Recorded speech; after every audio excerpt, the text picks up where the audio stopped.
ಬೆಟ್ಟದಾಸನಪುರ ಕೋಟೆ ಶ್ರೀ ತಿಮ್ಮರಾಯ ಸ್ವಾಮಿ ಮತ್ತು ಶ್ರೀ ಕಾಶಿ ವಿಶ್ವೇಶ್ವರ ಸ್ವಾಮಿ ಗೌತಮ ಕ್ಷೇತ್ರ ಇದೊಂದು ಪುಣ್ಯಕ್ಷೇತ್ರ ಸುಕ್ಷೇತ್ರ. ಬಹಳ ಅದ್ಭುತವಾಗಿ ಈ ಒಂದು ದೇವಾಲಯದಲ್ಲಿ ಬೆಳಗ್ಗೆಯಿಂದಲೂ ವೈಕುಂಠ ಏಕಾದಶಿಯ ಪ್ರಯುಕ್ತವಾಗಿ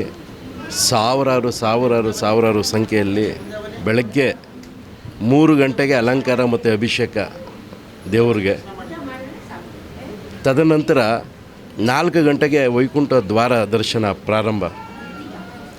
ಅದಾದ ನಂತರ ನಿರಂತರವಾಗಿ ಜನರು ಇದೇ ರೀತಿಯಲ್ಲಿ ಸರತಿ ಸಾಲಲ್ಲಿ ಭಕ್ತಾದಿಗಳು ಬಹಳ ಅದ್ಭುತವಾಗಿ ಈ ಒಂದು ಭಗವಂತನ ದರ್ಶನಕ್ಕೆ ಬರ್ತಿದ್ದಾರೆ. ನಿಜಕ್ಕೂ ಬಹಳ ನಮಗೆ ಸಂತೋಷ ಆಗೋ ವಿಚಾರ ಏನಂದರೆ 1500 ವರ್ಷಗಳ ಇತಿಹಾಸ ಇರತಕ್ಕಂಥ ಯಾರೋ ರಾಜ ಮಹಾರಾಜರುಗಳು ಇಲ್ಲಿ ನೆಲೆಸಿ ಈ ಒಂದು ಕೋಟೆಗಳನ್ನು ಕಟ್ಟಿ ರಾಜ ಮಹರ್ಷಿಗಳು ನಮ್ಗೆ ಬಿಟ್ಟೋಗಿದ್ದಾರೆ.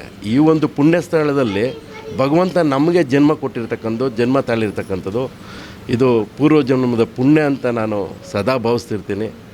ಮತ್ತು ಈ ಒಂದು ಕ್ಷೇತ್ರದಲ್ಲಿ ಭಗವಂತನ ಅದೇ ಒಂದು ಮಹಾತ್ಮ, ಒಂದು ಭಗವಂತನದೊಂದು ಕೃಪೆ.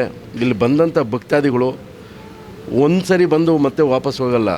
ಪದೇ ಪದೇ ಭಗವಂತನ ದರ್ಶನಕ್ಕೆ ಬೆಳಗ್ಗೆನಿಂದ ಒಂದಷ್ಟು ಜನ ಬಡಾವಣೆ ಜನರು ಹೊಸದಾಗಿ ಬಂದವರು ಈ ಕಾರ್ಯಕ್ರಮಗಳೆಲ್ಲ ವೀಕ್ಷಣೆ ಮಾಡಿ ಭಾಳ ಅದ್ಭುತವಾಗಿ ಅರೇಂಜ್ಮೆಂಟ್ಸು, ದೇವ್ರ ದರ್ಶನ, ಪ್ರಸಾದ ಎಲ್ಲ ಭಾಳ ಚೆನ್ನಾಗಿ ನಡೆಯುತ್ತೆ. ಪ್ರತಿ ಕಾರ್ಯಕ್ರಮಕ್ಕೂ ಬರ್ತಿರ್ತೀವಿ ಅಂತ ಹೇಳಿ ಹೋದರು.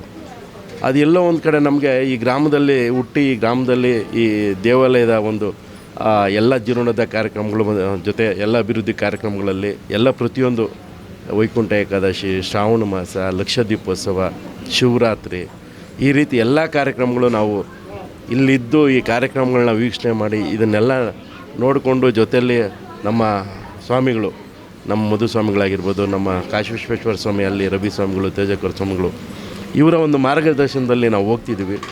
ಬಹಳ ನಿಜಕ್ಕೂ ಪುಣ್ಯ ನಮಗೆ. ರಾತ್ರಿ 12 ಗಂಟೆವರೆಗೂ ಇದೇ ರೀತಿ ಸರತಿ ಸಾಲಿರುತ್ತೆ. ರಾತ್ರಿ 12 ನಂತರನೂ ಬರ್ತಾರೆ. ನಿಜಕ್ಕೂ ಬಹಳ ಖುಷಿಯಾಗೋ ಮತ್ತೊಂದು ವಿಚಾರ ಏನಂದರೆ ಇಲ್ಲಿ ಒಂದು ಕಲ್ಯಾಣಿ ಇದೆ. ಎಂಥ ಬಿರು ಬೇಸಿಗೆನಲ್ಲೂ ಆ ಕಲ್ಯಾಣಿನಲ್ಲಿ ನೀರು ಖಾಲಿನೇ ಆಗಲ್ಲ. ಅದು ಈ ಭಗವಂತನ ಲೀಲೆ.